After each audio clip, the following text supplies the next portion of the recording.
Bom, em primeiro lugar, é um grande prazer, né, estar aqui conversando com um público jovem, né, que estão dando seus primeiros passos na cidadania.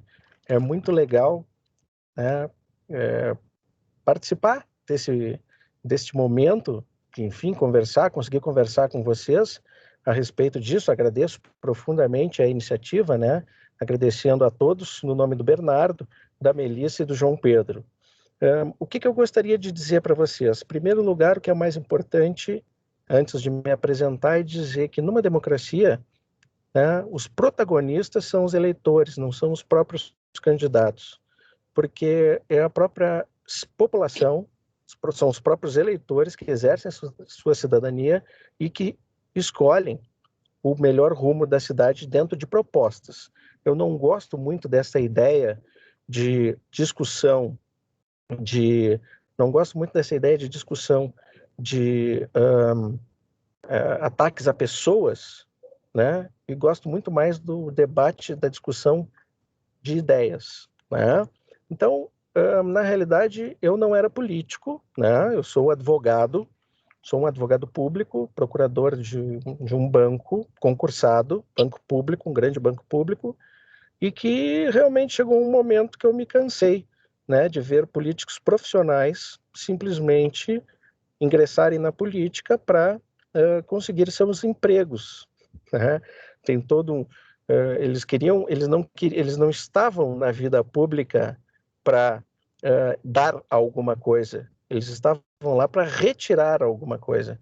Então eu acredito que a política, a boa política, tem que ser feita com pessoas que estão dispostas a entregar seu tempo a fazer algo em prol da coletividade.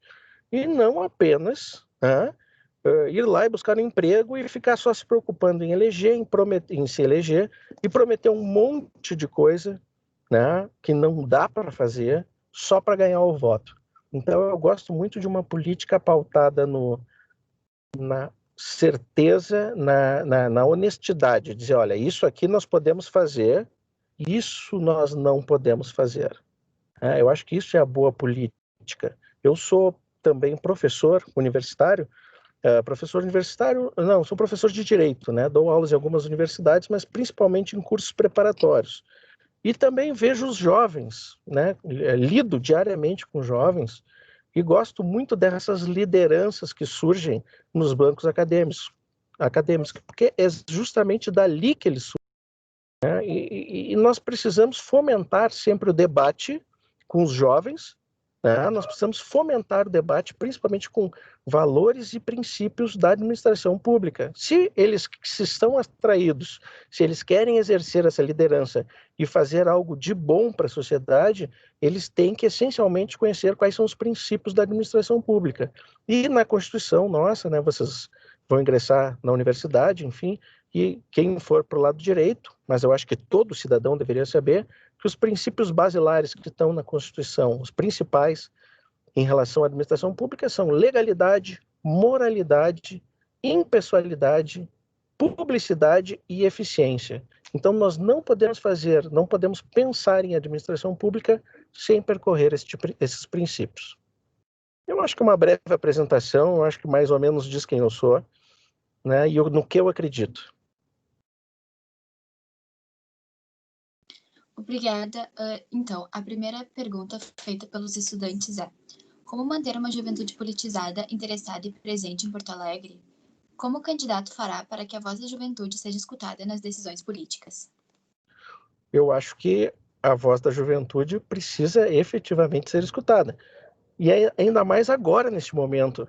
Não sei se vocês perceberam, né? A juventude principalmente, são nativos digitais, não é verdade? Vocês já se comunicam com a tecnologia de uma forma muito mais eficiente que o pessoal, né, das gerações mais antigas, digamos assim, como eu, né? E alguns são até avessos a essa tecnologia. Hoje nós estamos diante da tecnologia para marcar consultas, nós estamos diante da tecnologia para chamar uma mobilidade urbana, que são Uber, enfim, os aplicativos. Nós vamos nos comunicar cada vez mais através dessa interface digital. E vocês, como nativos digitais, alguém que já foram, os jovens que foram criados dentro disso, dentro deste contexto, vão ser de fundamental importância para orientar e auxiliar, inclusive, as gerações mais antigas a direcionar esse caminho, que vai ser para vocês, essencialmente, no futuro.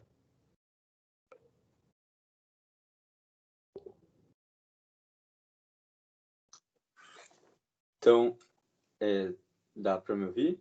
Eu acho que claro. Tá. Sim, não sei se eu respondi a Melissa. Mas é isso, Sim, né? Obrigada. Tá, é que tua imagem tinha travado, achei que tu não estava me ouvindo. Mas, enfim. A próxima pergunta feita pelos estudantes é: sabemos que o transporte público está caro e precarizado. Quais serão suas propostas em questão de renovação de frotas, preço da passagem e passe livre? Perfeito. Eu acredito que realmente a mobilidade urbana é uma situação muito importante, né? Inclusive os jovens utilizam muito dessa ferramenta para efetivamente efetuar o seu transporte, enfim, para o colégio, né?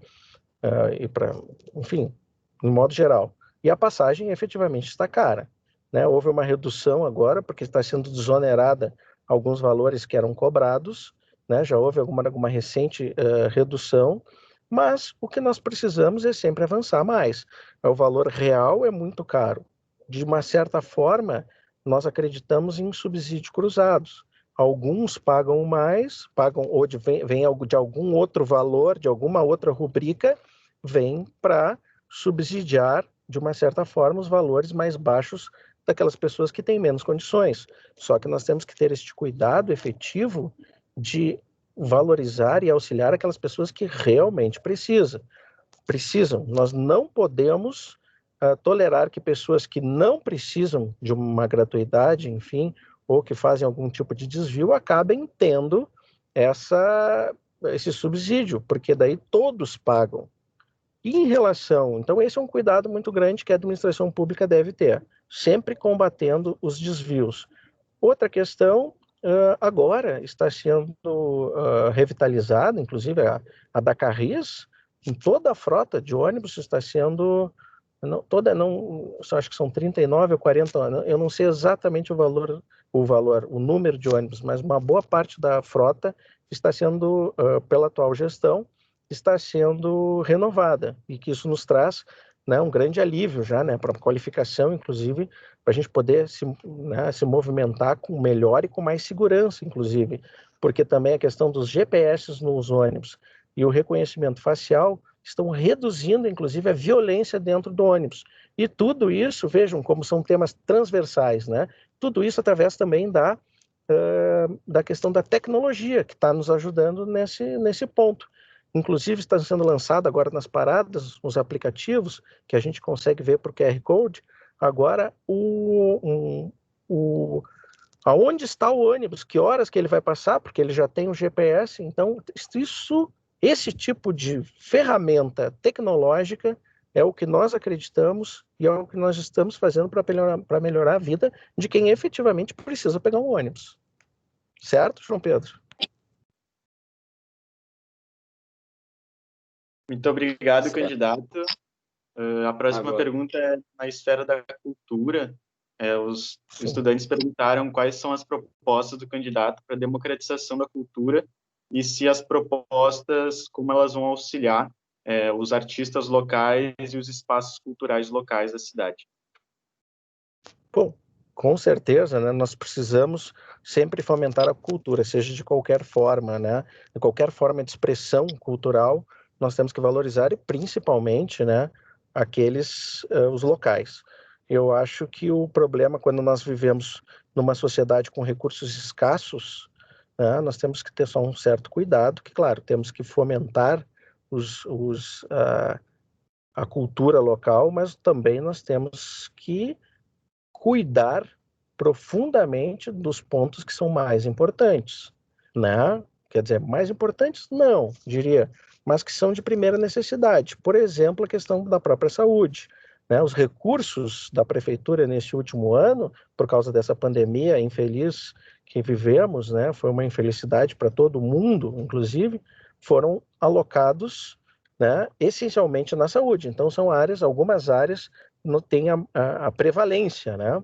Então, como é que a gente pode fazer isso, né, em tempos de recursos escassos, para buscar continuar desenvolvendo a nossa cultura através de parcerias, né, efetivas com a iniciativa privada, né, que essa é uma marca, inclusive, do nosso, né, do nosso modelo de gestão, né, do prefeito Marquesan, a qual eu estou aderindo agora. Então, nós buscamos as parcerias privadas, nós damos todo o subsídio, tudo que o poder público pode fazer, né, mas essencialmente entendemos que a maioria das vezes isso aí deve ser realizado por atividades específicas e qualificadas, inclusive, para isso, que são, muitas vezes, a gente consegue obter através da iniciativa privada. Certo? Muito obrigado, candidato. Agora, só para avisar, quanto tempo que ele ainda tem sobrando? 4 minutos. Tá. Daí, essa é a última pergunta, e daí depois tu pode fazer uma fala de conclusão, dependendo de quanto tempo sobrar. Perfeito. A última pergunta feita pelos estudantes é: quais são as suas propostas para o enfrentamento da violência de gênero, racismo e LGBTfobia? Ótima pergunta. É maravilhoso falar sobre isso. Eu acho que isso é muito importante e vocês jovens têm uma mente muito mais aberta e precisam efetivamente auxiliar e inclusive ensinar aqueles que são mais conservadores, digamos, a respeito disso. Eu não gosto muito de rótulos, tá? Eu realmente acho que isso é uma questão muito ultrapassada, né? Nós rotularmos alguém de machista, enfim, claro, nós temos que lutar pelos direitos das mulheres, nós temos que lutar pela liberdade. Eu, como advogado de DNA, né, a minha essência como advogado, eu sempre lutei pelo direito das pessoas, para uma transformação social adequada, mas eu gostaria de trazer um ponto de reflexão para vocês que estão agora, né, atingindo a vida adulta e vão começar a votar, enfim, e vão buscar este espaço público mais efetivo. Eu gostaria de que vocês fomentassem e que se preocupassem muito com o respeito. Quando nós baseamos os nossos alicerces da educação em respeito, pessoal, nós conseguimos entender o respeito das opiniões diversas, quando nós, né, temos haters, né, não vamos ser haters, né, na internet. Bom, enfim, tem muitas pessoas que realmente não respeitam a opinião diversa, claro, com certo cuidado, né, não precisamos concordar com tudo, mas nós temos que respeitar as opiniões diversas. Quando eu tenho o alicerce da minha vida em respeito, ao mesmo tempo, além de respeitar opiniões diversas, eu respeito aquele meu colega que torce para um time diferente.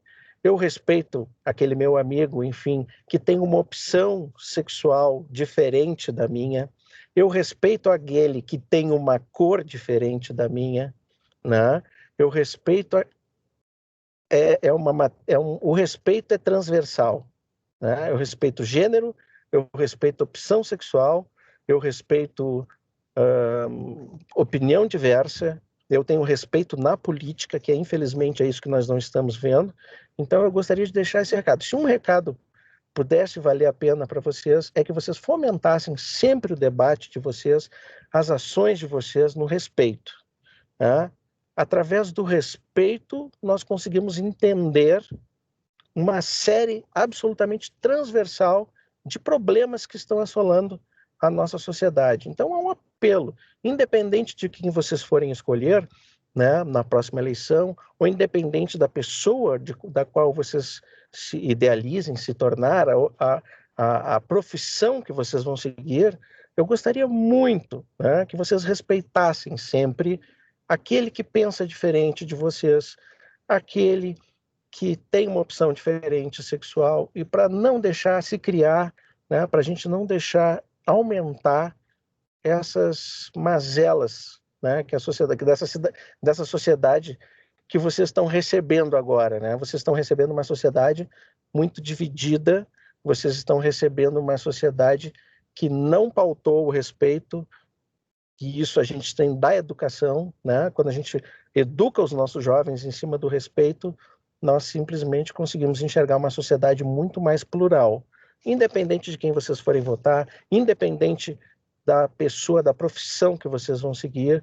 Eu gostaria que vocês refletissem, e não só refletissem, mas que também aplicassem isso na vida de vocês. Tá? E aí eu acho que com certeza, né, vai ser muito mais fácil escolher pessoas boas para representá-los, né? Nós estaremos muito mais fácil resolvendo problemas de segurança, mobilidade, enfim, todos esses problemas que assolam a nossa cidade quando nós tivermos pessoas como vocês, né? Na hora que forem exercer os seus papéis, né, de atores dessa nossa sociedade. Eu acho que esse é o meu recado, né?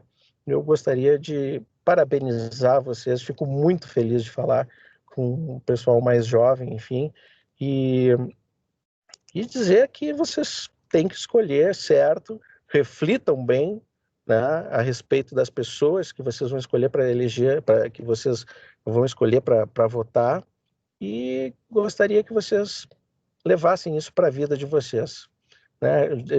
A gente não, como é que se diz, né? Se conselho fosse bom, não se dava, se vendia, mas, enfim, é um conselho de alguém que é professor, de alguém que tem um pouco mais de experiência, que sempre trabalhou, né, em prol dos direitos das pessoas. Eu acredito que é isso, né, pessoal? E agradeço muito mesmo essa oportunidade de estar aqui conversando com vocês.